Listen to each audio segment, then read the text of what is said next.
Bom dia, amados. Uma alegria ver vocês aqui cedo na manhã. Vamos para mais um Apegando-se às Escrituras. Hoje com Romanos 7. Vamos orar ao Senhor para Ele estar iluminando o nosso entendimento. Pai, obrigada, Senhor, por essa manhã maravilhosa. Obrigada por tudo que Tu moves, Tu fazes. Enquanto a gente está aqui junto, você está em outro lugar também, em outro lugar também. Você é maravilhoso, Deus. Um Pai onipotente, um Pai onipresente, um Pai onisciente, um Pai amorosíssimo. Obrigada, Deus. Pai, eu te peço uma iluminação especial do Teu Espírito Santo nessa manhã, que Tu venha nos ajudar na compreensão de Romanos 7, Deus, porque a Tua verdade é simples, às vezes a gente que complica bastante, Deus, mas que o Teu Espírito esteja falando ao nosso espírito, que nós possamos, Senhor, estar recebendo diretamente de Ti essa manhã. Nós te pedimos e te agradecemos em nome de Jesus. Amém. Amém, amados. Bom dia mais uma vez. Nós estamos hoje, eu quero dizer a vocês, diante do capítulo que é considerado o mais complicado dessa carta maravilhosa aos Romanos. Então, Paulo, lembrando, né, que Paulo está se apresentando à igreja de Roma, que é composta por judeus convertidos, e ele está querendo o apoio desses romanos, dessa igreja de Roma, para ele seguir para a Espanha, para evangelizar. Esse é o plano dele, que ele já colocou lá desde o início. Só que Paulo está esperando, né, que em ele chegando lá em Roma, ele vai encontrar muita controvérsia. Por quê? Porque tem muita gente falando muita coisa a respeito do que ele tem pregado. Então, esta carta aos romanos é Paulo anunciando o evangelho que ele prega. E aí, a gente já viu, né, que no começo ele falou logo, parece bem controverso, né, mas ele diz assim, olha, os gentios, que para nós hoje nós chamamos de perdidos ou o mundo, precisam de Jesus. Mas aí no capítulo 2 e no começo do 3 ele diz, só que vocês, judeus convertidos, também precisam de Jesus. E aí ele passa a dizer, por quê? Porque a salvação não é por obras, não é pela filiação genealógica, né, de Abraão, mas é pela graça. A salvação é pela graça. E aí nós vimos que a coisa se adianta, e aí na semana passada nós vimos em Romanos 6 que ele falou a respeito da justificação. Então, quando você recebe a salvação, você ganha, né, de presente a justificação. Essa é a primeira marca da sua salvação, só que ela não é visível. A justificação é a paga, né, do débito, é o pagamento do débito dos nossos pecados. Isso significa que é o nosso passaporte, né, o nosso ticket para a vida eterna com o Senhor. Só que tem muito mais do que isso. E agora a gente vai falar a respeito da santificação. Então, em Romanos 6, nós falamos que nós morremos para o pecado. Então, como é que a gente pode continuar vivendo nele, vivendo no pecado? É muito importante que a gente entenda isso.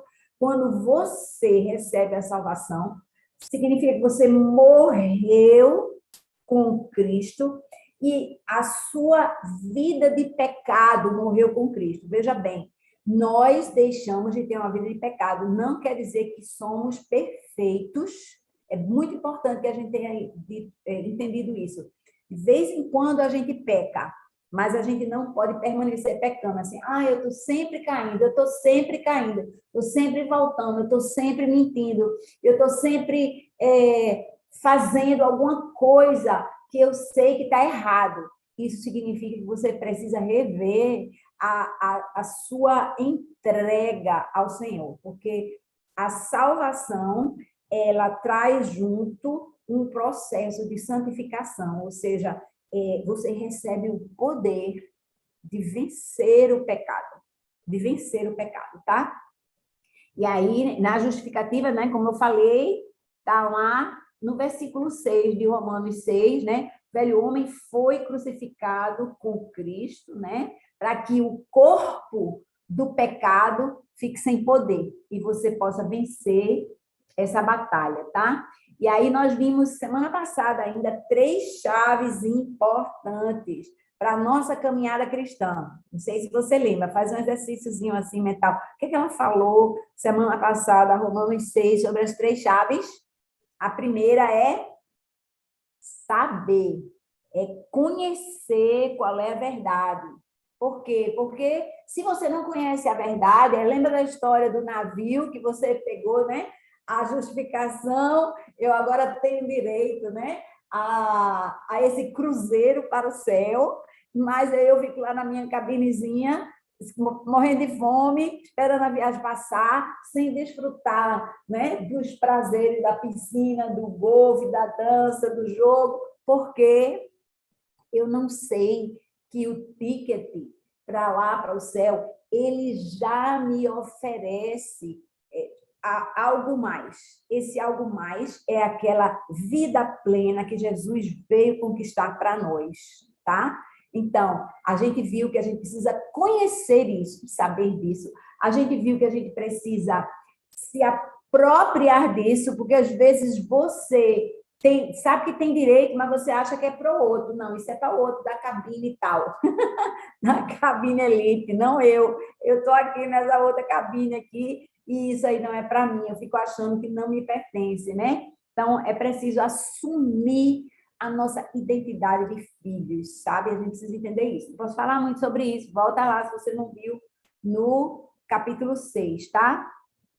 E aí, a terceira coisa, né, além de saber e de se apropriar, é se oferecer a Deus, oferecer o seu serviço para o mundo, porque agora nós viramos parceiros de Deus, para a gente caminhar junto com Ele, tá? Nessa jornada, faz parte da nossa missão. Ele escolheu fazer isso junto conosco, Ele escolheu fazer isso junto comigo e com você, né? É uma parceria incrível, maravilhosa.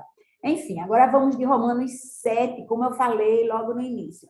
Amarra o cinto, preste atenção, fica ligado, porque o que acontece? Os teólogos têm muita discussão a respeito disso, mas essa discussão ela não é pertinente a nós, porque ele ficou assim, não, Paulo está falando dele mesmo, porque a coisa da forma verbal, né? Ele fala eu, então, muitos defendem que Paulo está falando dele mesmo, outros defendem que ele está falando da pessoa, uma pessoa, e isso seria um artifício de Paulo para trazer isso, para dizer assim, uma pessoa nessa situação.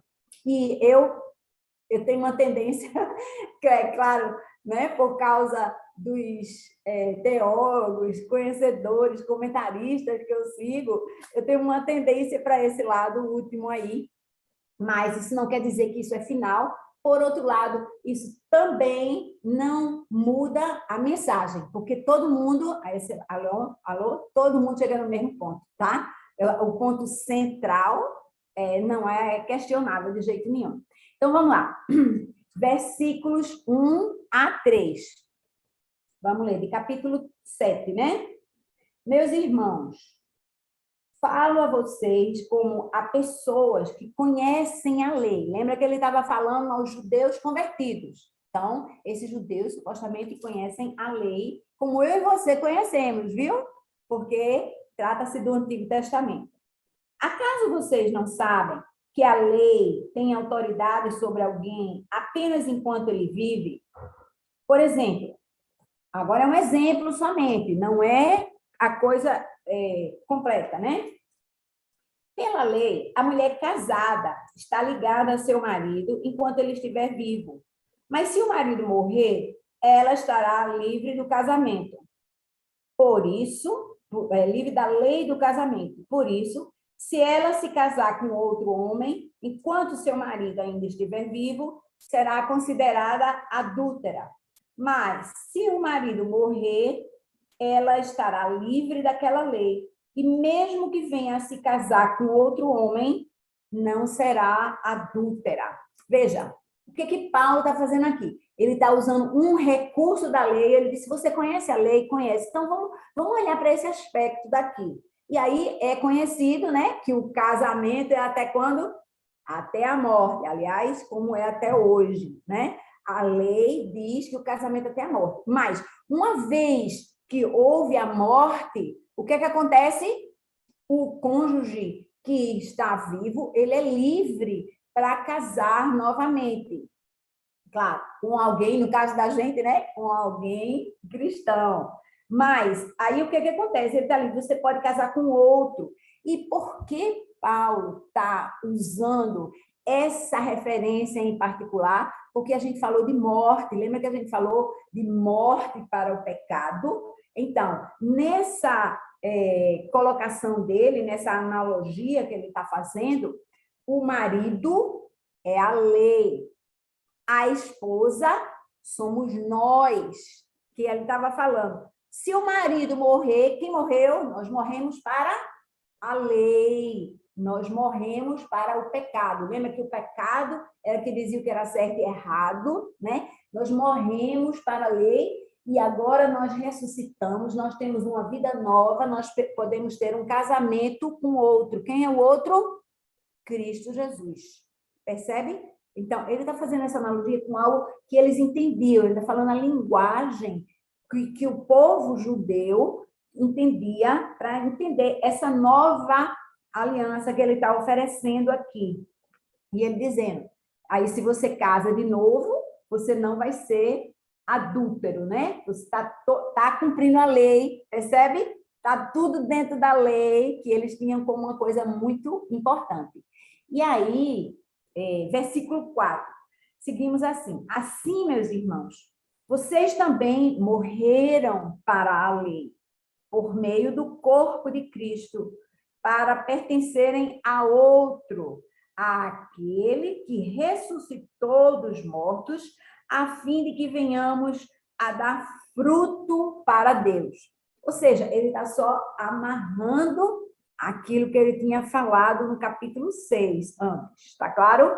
Morremos por meio de Cristo e agora nós podemos pertencer àquele que ressuscitou dos mortos, que é Cristo Jesus. Cristo é o nosso novo marido, né? A igreja está casada, né, com o noivo e agora nós podemos gerar frutos para Deus. Percebe? Esse é o esquema global. A ressurreição, nós estamos livres para estar agora casados, não com a lei, mas casados com Cristo Jesus. Amém? E aí, prosseguindo, versículos 5 e 6. Pois, quando éramos controlados pela carne, as paixões pecaminosas despertadas pela lei atuavam em nosso corpo, de forma que dávamos fruto para a morte. Mas agora, morrendo para aquilo que antes nos prendia, fomos libertados da lei para que sirvamos conforme o novo modo do Espírito e não segundo a velha forma da lei escrita. E agora eu quero que vocês prestem muita atenção, porque nesse trecho que nós acabamos de ler, está dito o que é esperado de nós. Veja, muita gente vem para Cristo, sei lá, ouvir uma pregação maravilhosa, agora eu quero, vem à frente, levanta a mão, recebe oração, ora junto, ou então participou de um evento, de um cursilho, de um acampamento, de um encontro de jovem, ou então foi para alguma conferência, ouviu um palestrante maravilhoso, e aí levanta a mão, pronto, eu quero. Mas eu quero o quê? O que eu tenho que fazer? O que é esperado? E pá. Então, a gente já viu que a gente precisa deixar para trás o velho homem, A gente precisa viver uma nova vida com Cristo. Existe um novo homem. Agora, isso é um processo. A gente já falou sobre isso.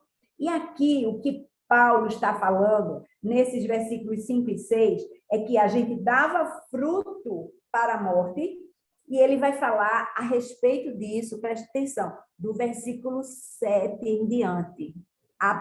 Nesse capítulo 7, do versículo 7 em diante, ele vai falar dessa vida que era. Ele vai se estender aqui. E a ideia, minha gente, é que nós, não é você entender Paulo falando, mas é você se ver no que Paulo está dizendo, percebe? Então, quando ele disser eu, sabe quem é esse eu? Você. Você. Você vai ver Paulo falando, olha, eu sinto isso, eu penso aquilo, eu quero aquilo outro, eu ajo desse jeito, eu estou avisando vocês, para vocês lerem nesse modo, tá?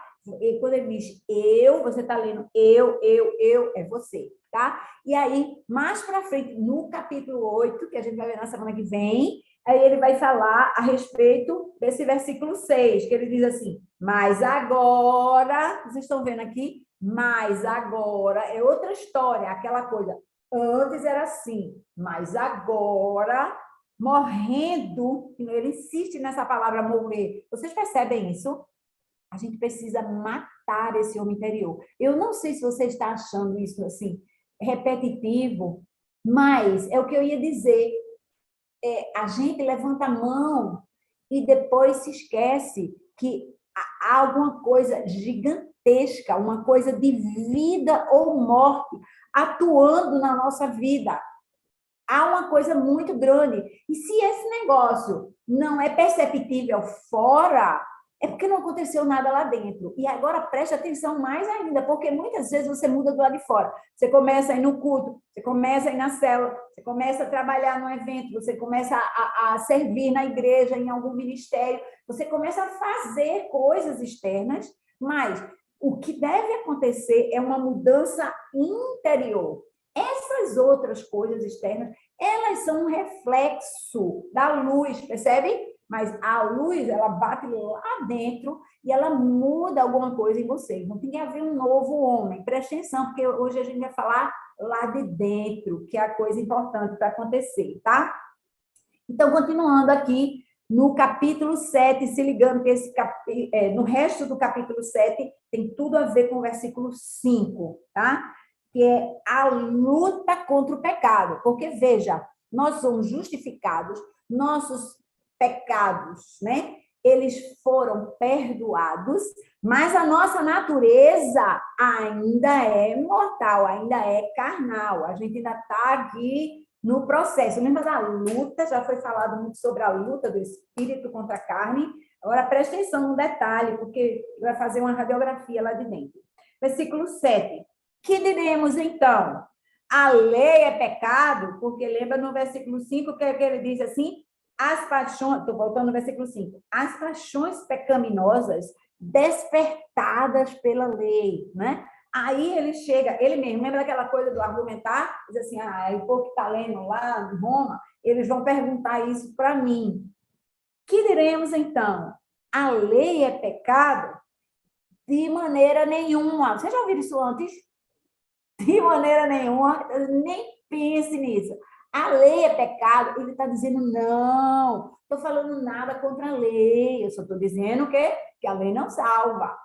Aí ele vai falar o que ele acha da lei de verdade. Ele diz, a lei é pecado?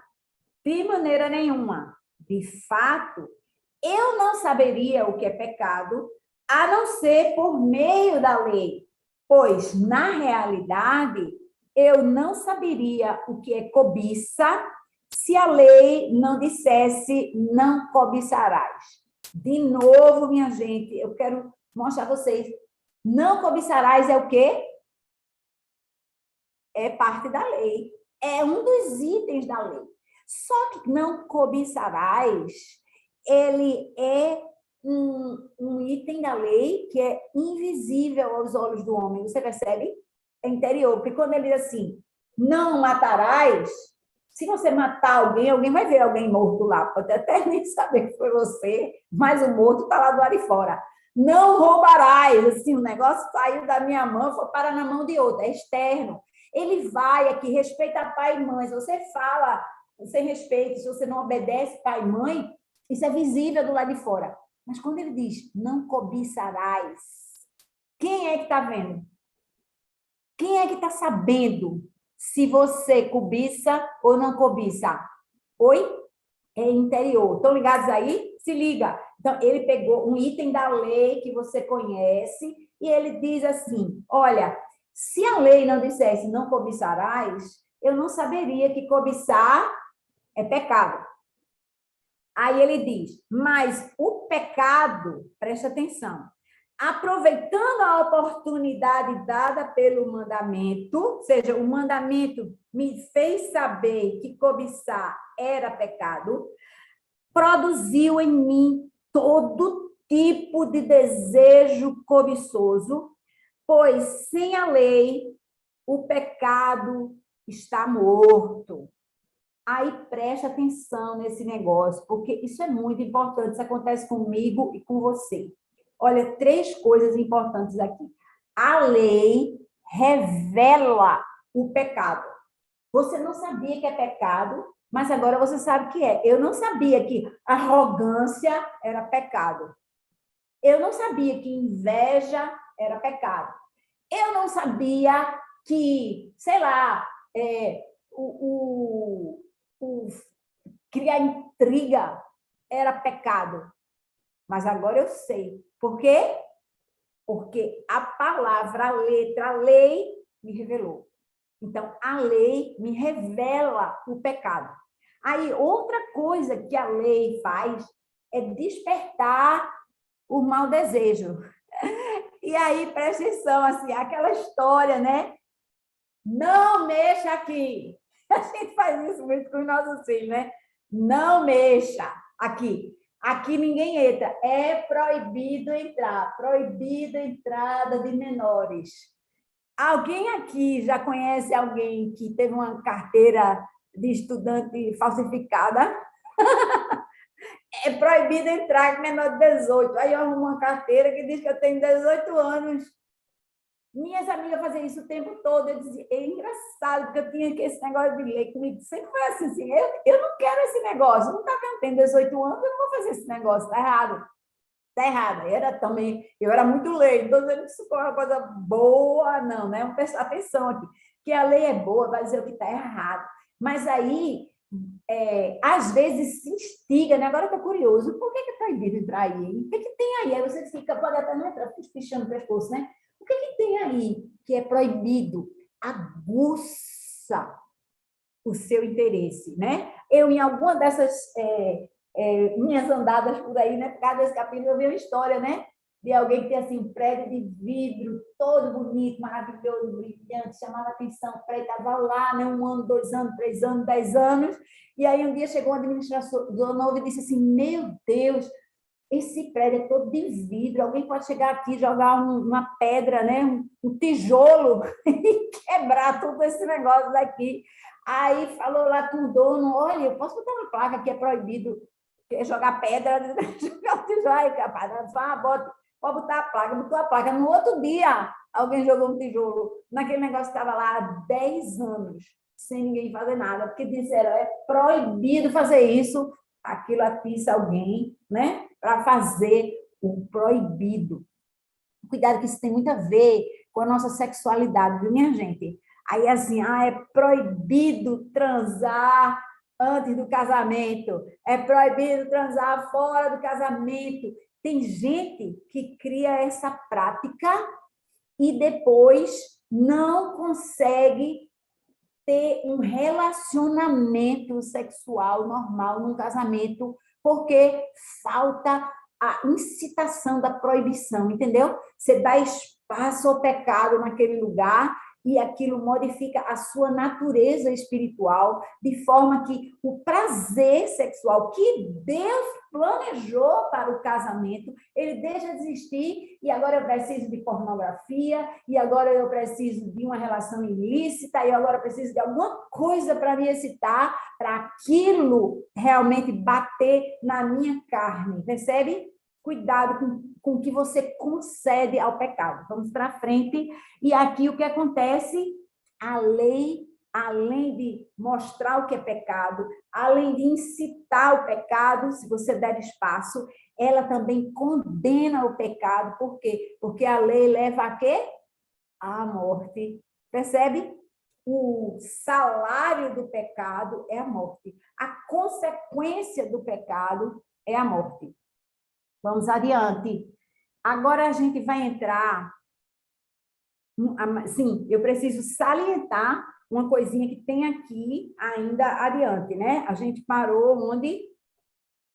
No descobrir que o próprio mandamento é destinado a pronto, prosseguindo aqui no versículo 9, tá? Versículo 9. Antes eu vivia sem a lei, mas o mandamento veio, o pecado reviveu e eu morri. Vocês estão ligados aqui que isso fala das três coisas que eu tinha acabado de falar no versículo 9? Ele diz, antes eu vivia sem lei. E esse eu, preste atenção, é o homem em geral, o homem em geral. Ele vivia sem lei. Lembra aquele povo de Abraão? A lei foi dada depois do cativeiro. Quando eles estavam lá no cativeiro do Egito, não tinha lei.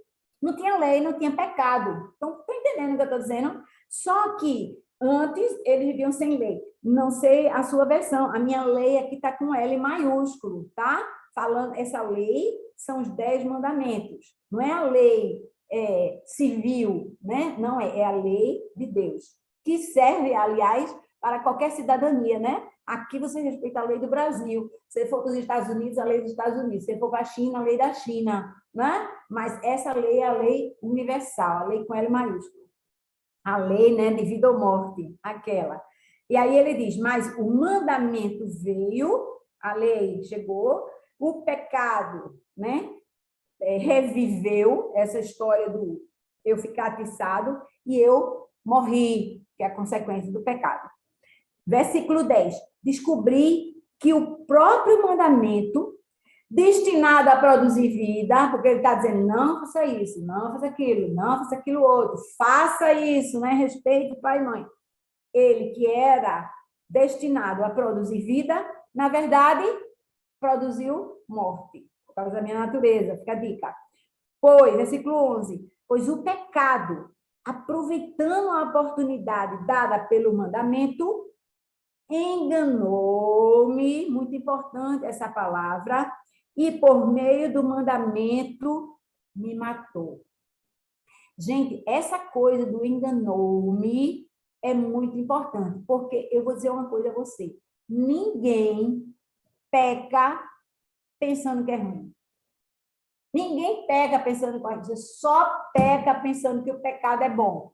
Você acha que o sexo fora do casamento é bom, você acha que a bebedice é bom, você acha que aquilo ali é bom, você acha que pegar o poder, que fazer uma coisinha ilícita aqui é bom, mas isso é um engano na sua cabeça. Isso é um grande engano. Por quê? Porque isso leva você à morte. Então, cuidado com o que você acha atraente, embora saiba que é errado. Embora saiba que é errado, a gente vai continuar falando a respeito do que você sabe e do que você não sabe. Estou engolindo café aqui, porque hoje eu estou no gabinete aqui, pastor, viu, Flávio?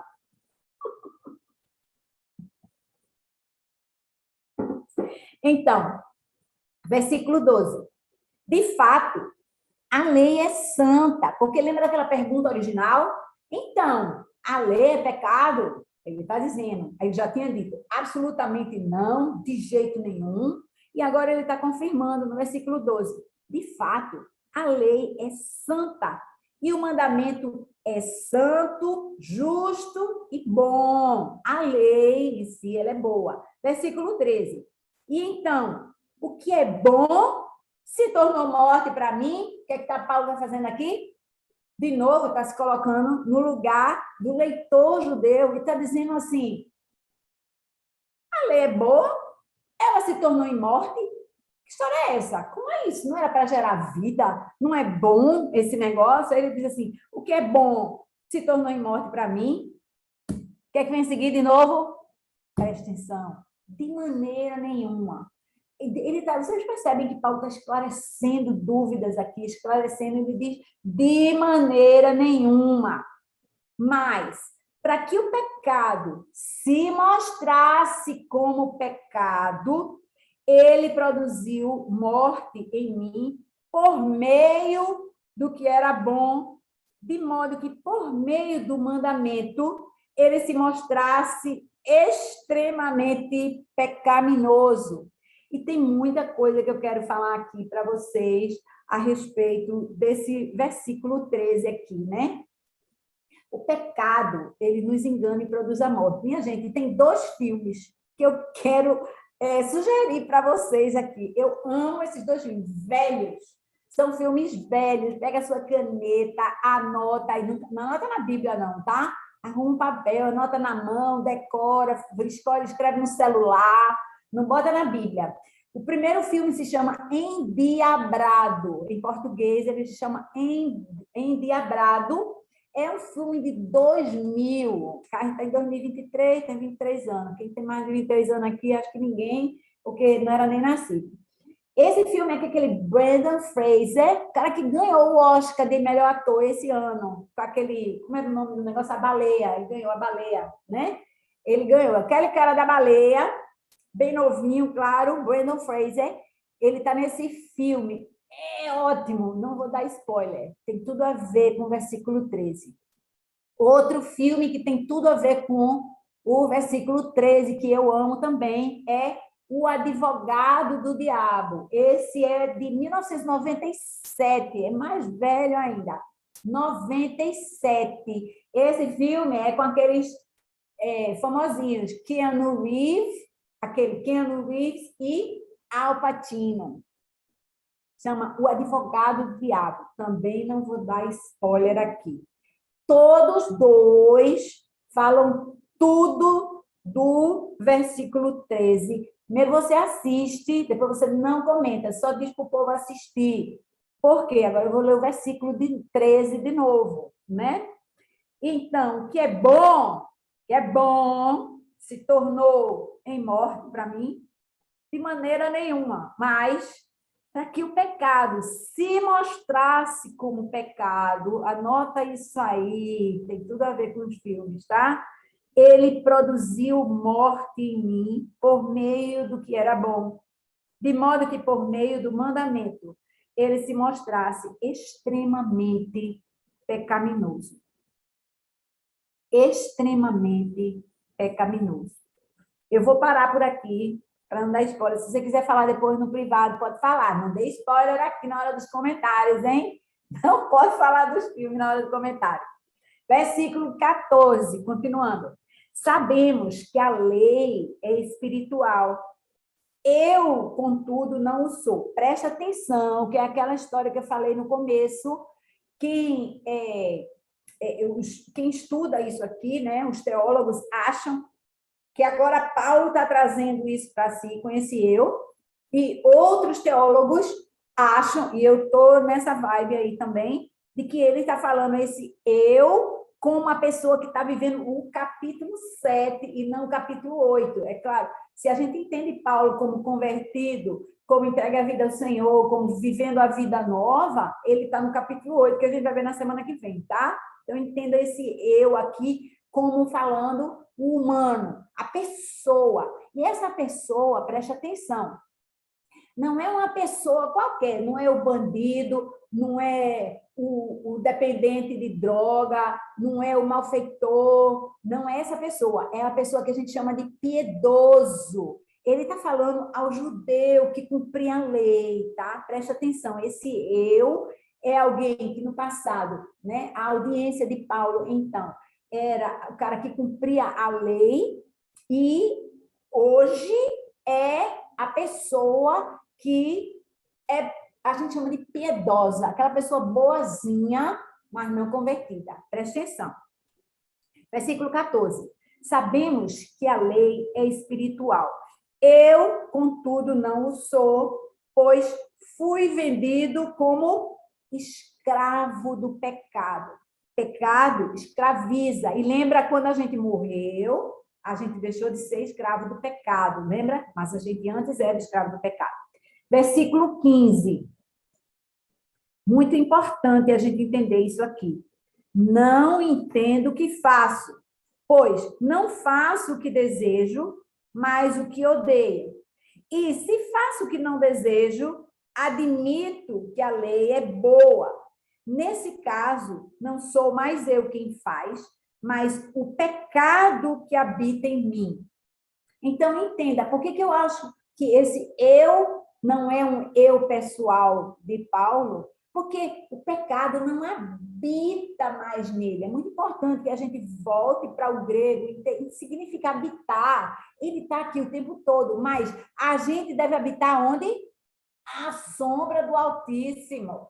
Nós devemos habitar à sombra do Altíssimo. A gente não deve ter o pecado habitando em nós. Quem é que habita em nós? É o Espírito Santo de Deus. Vocês percebem? Habitação, morada, é um lugar de permanência. E se a gente já viu João lá, permanecer é uma palavra muito importante. A coisa da continuidade. Uma queda aqui, problema nenhum. Levanta e melhora. Usa isso com experiência. Mas permanecer, e nesse caso aqui, habitar. Vocês vão ver outros verbos como esse aqui, que eu vou chamar a atenção de vocês. Esse habitar é muito importante, porque o pecado, ele não pode mais habitar em nós que morremos para o pecado, percebe? Então, continuando aqui, nesse caso, preste atenção, no 17, né? Não sou mais eu quem o faz, o mal, né? Mas o pecado que habita em mim. O que está acontecendo aqui? O pecado está mandando. Vocês estão percebendo? O pecado está dominando. O pecado diz se eu vou fazer o mal ou não. Como é isso? Eu estou sendo dominado pelo pecado. E isso não é a proposta de salvação, de maneira nenhuma. Se o pecado domina você, eu não resisto, eu não consigo, precisa morrer para o pecado, tá? Versículo 18. Sei que nada de bom habita em mim, isto é, em minha carne. Porque tenho desejo de fazer o que é bom, mas não consigo realizá-lo. De novo, lembra o que a gente viu na semana passada, no capítulo 6. Nós temos poder sobre o pecado. Poder. Só que ele está falando aqui, olha, o conflito aqui é tenho o desejo de fazer o que é bom, mas não consigo. O que é que falta? Falta o poder. Falta o poder de Deus que vem como extra, né? Na bagagem, no pacote da salvação, vem o poder de fazer o bem que você gostaria de fazer, tá? Importantésimo isso aqui. Então, volta, tarará, 19. Pois o que faço não é o bem que desejo, mas o mal que não quero fazer, esse continuo fazendo. Gente, esse tempo verbal é importantésimo, porque o que ele está dizendo aqui, lembra, esse fazer, realizar, no tempo contínuo, é assim, eu continuo fazendo. Em português, a gente não atenta muito para isso, mas isso no texto, né, original, que está lá em grego, ele deixa muito claro que é assim, é como uma coisa que você pratica, é como respirar, você respira, então tem verbo eu respiro, quer dizer que eu faço isso continuamente. Quando ele usa esse tempo contínuo, é porque você não deixa de fazer isso, percebe? você está sempre fazendo, está sempre falando, está sempre movendo, está sempre comendo, está sempre dormindo. Todo dia eu durmo, todo dia eu falo, todo dia eu ando, todo dia eu estou ali. Então, o que ele está dizendo aqui, olha, o que eu faço, versículo 19 ainda, o que eu faço não é o bem que desejo, mas o mal que não quero, esse continuo fazendo. Esse contínuo é uma prova cabal de que você não está caminhando para a santificação. Porque a caminhada para a santificação é uma vitória contínua sobre o pecado. Então, é tudo o oposto disso que está colocado aqui. Aí, fechando esse trecho, né, no versículo 20, ora, se faço o que não quero, já não sou eu quem o faz, mas o pecado que habita em mim. Quem é que está fazendo alguma coisa? O pecado, de novo, o pecado está me dominando. Então, nesse trecho aqui, 3 coisas, minha gente. Conflitos, preste atenção, do homem piedoso, do homem bonzinho, do homem que obedece à lei. Primeiro conflito entre a natureza da lei e a natureza nossa, porque ele diz assim, versículo 14, né? Eu estou falando desse parágrafo, na minha Bíblia é um parágrafo, versículo 14, a lei é espiritual, eu, contudo, não sou, fui vendido como escravo do pecado. A natureza da lei e a natureza do pecado são diferentes, eu estou em conflito. A lei está ali, mas eu não sou espiritual, né? E aí, o segundo conflito, entre o saber e o fazer.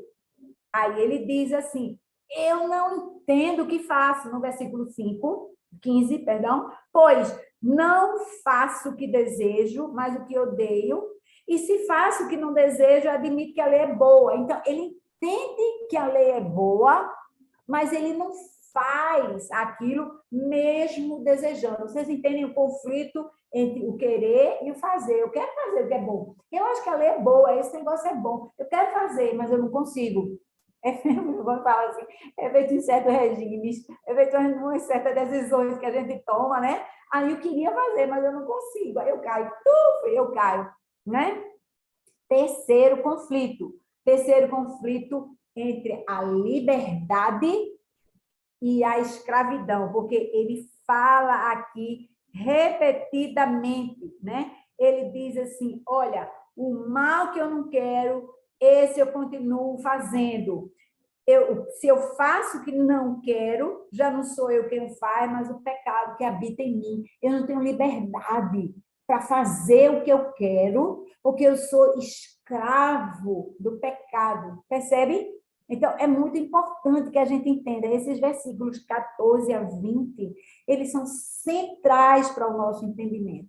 Você quer, mas você não consegue. Por quê? Porque o poder está na sua salvação. Quando você se converte, você ganha poder sobre isso. E se você entregou e está na dúvida, você precisa matar o homem velho. Você precisa matar aquele homem que é entregue, dominado pelo pecado, e ressuscitar o novo homem, viver como Cristo vive. E aí, continuando agora, seguindo para o fim, versículo 21. Assim, encontro esta lei que atua em mim. Olha a lei. Quando quero fazer o bem, o mal está junto de mim. Aí está grifado aqui no meu. Versículo 22. No íntimo do meu ser, tenho prazer na lei de Deus. Mas vejo outra lei atuando nos membros do meu corpo, guerreando contra a lei da minha mente, tornando-me prisioneiro da lei do pecado que atua nos meus membros. Ele diz assim, a minha cabeça está convencida. Eu quero fazer isso, mas meus membros Então, aqui, é o quê? A minha área sexual, é a minha mão que vai ali e rouba, é a minha língua que vai ali e fala o que não devia, é os meus olhos que vão ali e olham para onde não deviam. Então, aqui no meu coração, eu estou convencido, mas os meus membros... Lembra aquela história, se o seu olho faz pecar, arranque. Se a sua mão lhe faz pecar, tira ela. É melhor você entrar no céu. E claro, minha gente, hein? Por favor. Isso é tudo figurativo. Não vão arrancando o olho, não vão arrancando a mão, porque não é por aí. A gente está falando do homem interior. Alô? São figuras, né? Mas cuidado com o que os seus membros andam fazendo, independente do que você gostaria. Ai, eu não consigo deixar de beber, tenho que tomar, porque senão não me alegra, eu não me solto. Já ouviu falar isso? Ai, eu não me solto, eu preciso só de uma bebidinha para me soltar. Solte-se com o Senhor. Não quer dizer que você não pode beber. Pode tomar uma tacinha, aliás, Paulo, eu canso de repetir isso aqui. Paulo disse a Timóteo, Timóteo, toma um vinhozinho aí, porque é bom para o seu estômago. Vai, cuida aí da sua saúde, né? Mas o que você não pode deixar é se deixar embriagar, se deixar dominar por aquilo, né? Isso você não pode de jeito nenhum. Assim, eu preciso disso para me soltar, tá ruim. Se você bebe para se soltar, tá ruim. Se você bebe para se alegrar, porque senão eu não esqueço das preocupações, das responsabilidades, tá ruim, está sendo dominado, tá? Está bebendo, porque precisa beber, porque o seu corpo está pedindo. Continuando agora, esse aqui, minha gente, é o auge desse, é o clamor, versículo 24, né? O clamor dessa sessão que fala do homem piedoso, aquele que está agarrado na luta ali. Ele diz assim: miserável homem que eu sou, quem me libertará do corpo sujeito a esta morte? É um clamor. Quem que vai me libertar? Eu estou preso, eu estou dominado, eu estou escravizado, ele está dizendo. Quem é que vai me livrar do corpo, do corpo sujeito a esta morte? Ele está clamando aqui. E aí, versículo 25, ele vem como um sopro, um refrigério. De novo, Paulo está apontando para o capítulo 8, né? E alguém disse assim, bota esse negócio aí entre parênteses, porque o começo do 25 é como se fosse assim, eu chego junto do seu ouvido e diz, aguenta aí um pouquinho e depois eu volto para o assunto. Então, começo do versículo 25 diz assim, graças a Deus por Jesus Cristo, cadê? Nosso Senhor. Isso aí é como uma resposta imediata, aquele de jeito nenhum, sabe aquela história? De jeito nenhum, pronto. Esse aqui é aquela resposta, é quem me libertará do corpo sujeito a essa morte? Aí ele diz, graças a Deus por Jesus Cristo, nosso Senhor. E aí ele fecha dizendo, de modo que com a mente eu próprio sou escravo da lei de Deus, mas com a carne da lei do pecado. Vocês estão entendendo essa coisa aqui? Eu vou abrir já para a nossa conversa.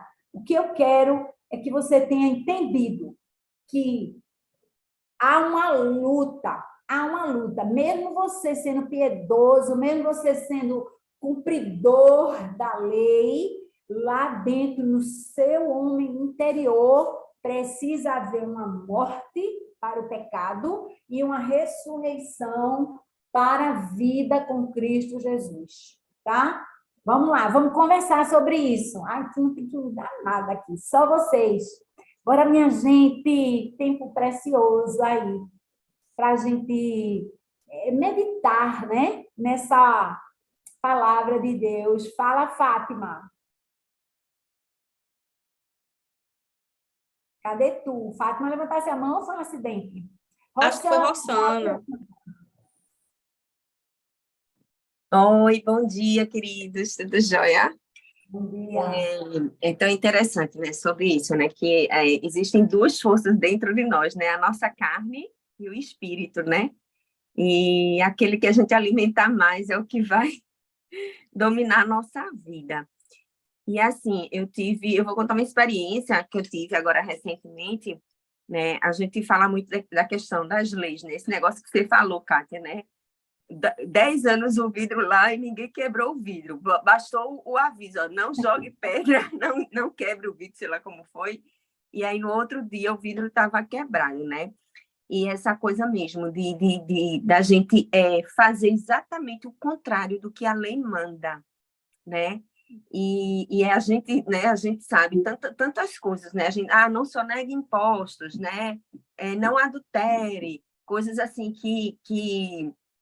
né, que são grandes, né? Mas as pequenas coisas a gente acaba caindo, né? Em pecado, né? E aí eu digo que a gente sabe que é por lei da gente não usar o celular enquanto estiver dirigindo, né? Então, é algo sério, né? Então, assim, e eu tinha essa prática. Parava o sinal, eu mexia no celular. Parava no sinal, eu mexia no celular. E algumas vezes dirigindo. E aí, há um mês atrás, eu parei no sinal e lá vai eu no celular mexendo. E aí veio uma guarda de trânsito, bateu na minha janela. Moça, a senhora sabe que é infração mexer no celular enquanto você está no carro. Aí eu disse, olha, senhora, muito obrigada por suas orientações, de fato, né? Muito obrigada, né? Agradeci a ela, enfim. E aí, a partir daí, né, o Espírito Santo começou a me incomodar. Porque eu uso muito o Waze, e o celular fica lá, né? Atentando, assim, ó, tentando a gente, né? Opa, mexe, mexe. E aí, quando eu ia mexer, o Espírito Santo não mexa. Quando eu ia mexer, o Espírito Santo não mexa. Mas, né, a gente tem que entender que a gente precisa saber a quem a gente está alimentando, né? O Espírito Santo vem e nos convence do pecado. Ó, não mexe que está errado, não mexe que isso está errado. Mas cabe a nós ceder ou não aquilo que o Espírito ou a carne diz, né?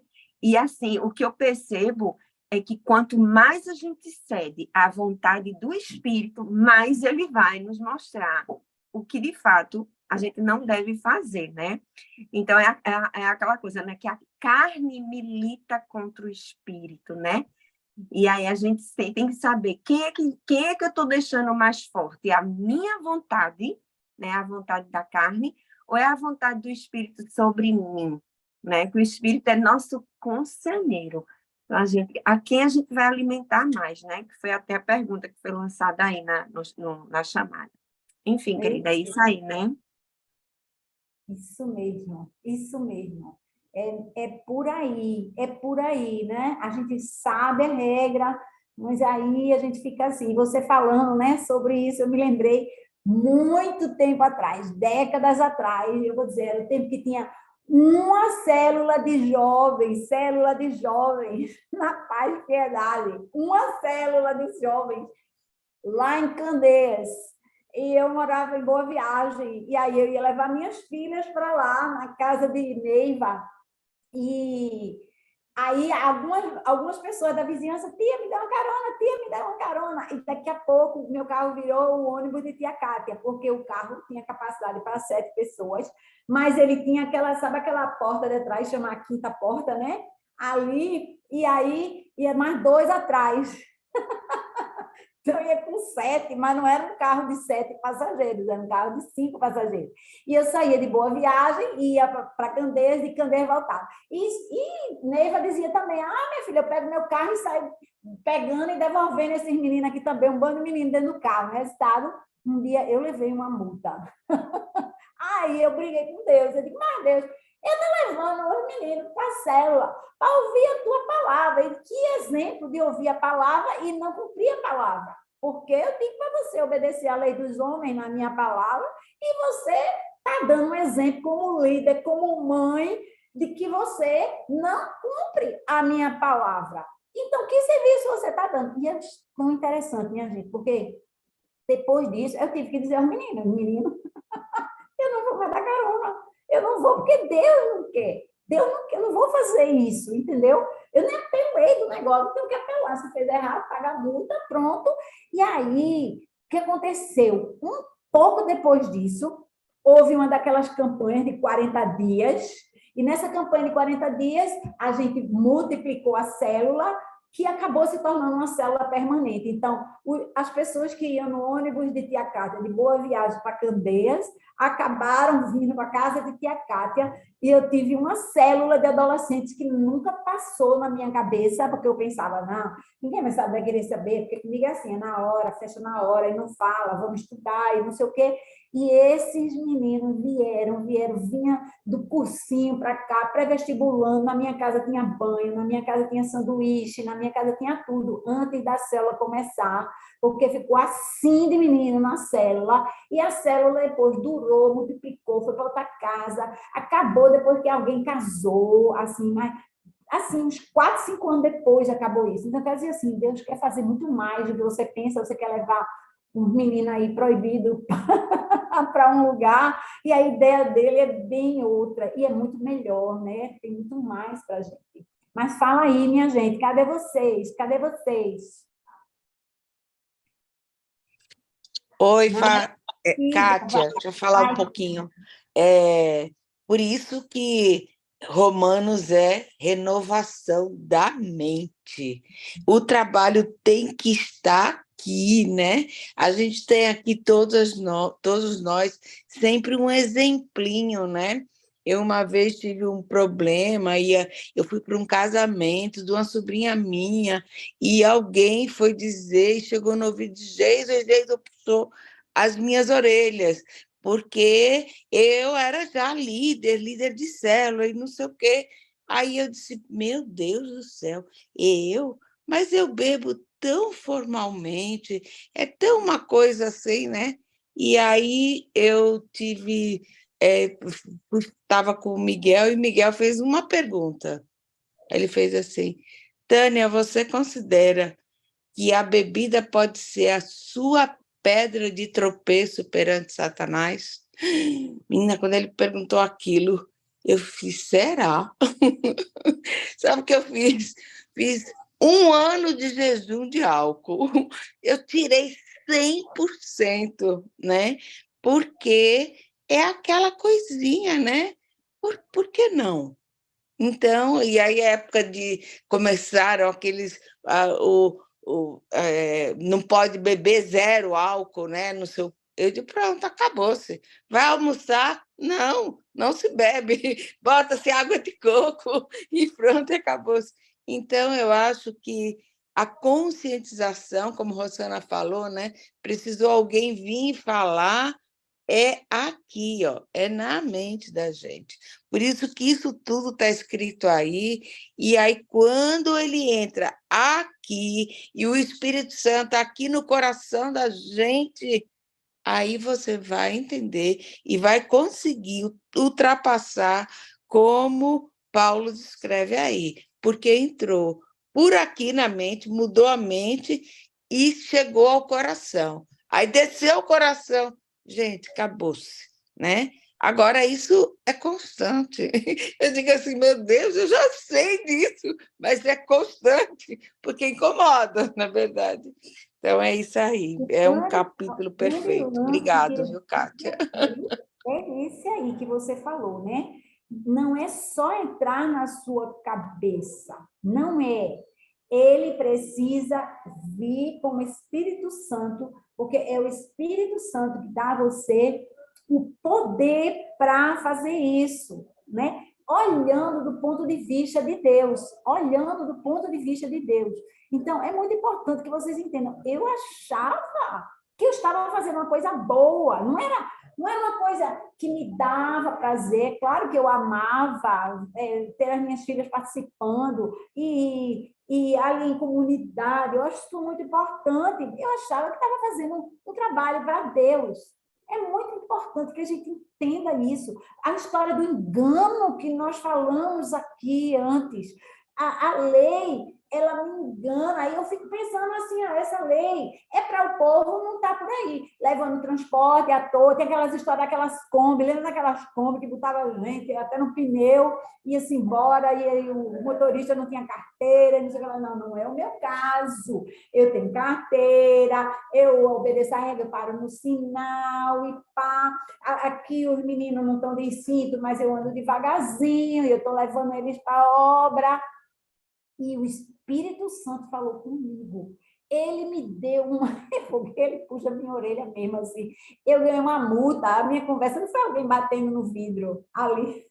Foi uma multa que chegou na minha casa. E aí, mas por quê? Por quê? Eu estou levando. Então, essa coisa de eu acho que eu estou fazendo certo, é muito importante que a gente entenda que não é o que você acha, mas o que é a verdade do Espírito, é o que o Espírito Santo acha que é verdade, que a gente precisa saber, né?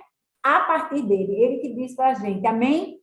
Não vamos cair no engano do que é certo e do que é errado, porque, lembra, lê o texto de novo, parece coisa boa, mas ele nos engana porque a gente vai descobrir que ele leva para morte, tá? E aí a gente tem que se preparar para o capítulo 8, né? Então vamos ver se essa semana a gente faz um exame de consciência, mas junto com o Espírito Santo, não é eu pensando com as minhas regras, o que é que eu estou fazendo de certo e de errado, mas deixar o Espírito Santo falar com você, né? Para ali convencer do que é certo e lhe dar poder para viver o que é certo. Amém? Amém. Olha, minha gente, nem falei semana passada, mas era verdade semana passada, é verdade hoje. O nosso pastorzão, Jason, ele está de férias, e aí eu acho que ele não quer orar em italiano conosco, não está aqui, ele está no fuso horário completamente diferente, está 5 horas à frente da gente, né? Deve estar terminando o almoço agora, então ele está aqui com a gente. Aí eu queria pedir, Valéria, ora aqui com a gente, Valéria, para encerrar, por favor. Ora sim. Deus, obrigada, Pai, obrigada por esse momento, Senhor, obrigada pela vida da tua filha, Kátia, Deus. Senhor, eu oro para que a tua palavra, Senhor, encontre morada em nossos corações, que nós possamos, Senhor, estar cada vez mais atentos ao teu falar aos nossos corações, Pai. Eu oro, Senhor, para que cada vez mais, Senhor, a gente possa crescer em intimidade contigo e realizar o teu querer em nossas vidas. Ajuda-nos, Deus, a sermos cada vez mais conscientes da tua presença em nós, Senhor. Queremos ver a tua presença manifesta em nós, Deus. Que a gente possa cada vez mais, Senhor, crescer no conhecimento de quem tu és, crescer no conhecimento do que tu queres que a gente faça para ti, Deus. Crescer no conhecimento, Senhor, da tua vontade para nossas vidas, Pai. É o que eu oro e te agradeço, Senhor, em nome de Jesus. Abençoa o nosso dia, Senhor. Abençoa a nossa semana, Pai. Abençoa a vida de Kátia, Senhor. Que a gente possa cada vez mais, Senhor, crescer no conhecimento da tua palavra. Em nome de Jesus. Amém. Que Deus abençoe cada um. Amém. Bom Glória a dia. Deus. Minha gente, vamos para os cultos, que hoje a gente continua, né, naquele processo de caminhada, né? O pessoal que está aqui na área norte, no processo mesmo de pós-Pentecostes, né? Para viver a vida com o Espírito Santo, transformados. Então, vamos nessa. Valeu, obrigada pela presença aqui. A gente se Deus vê abençoe. se Deus quiser. Amém. Beijão, povo. Beijão. Amém.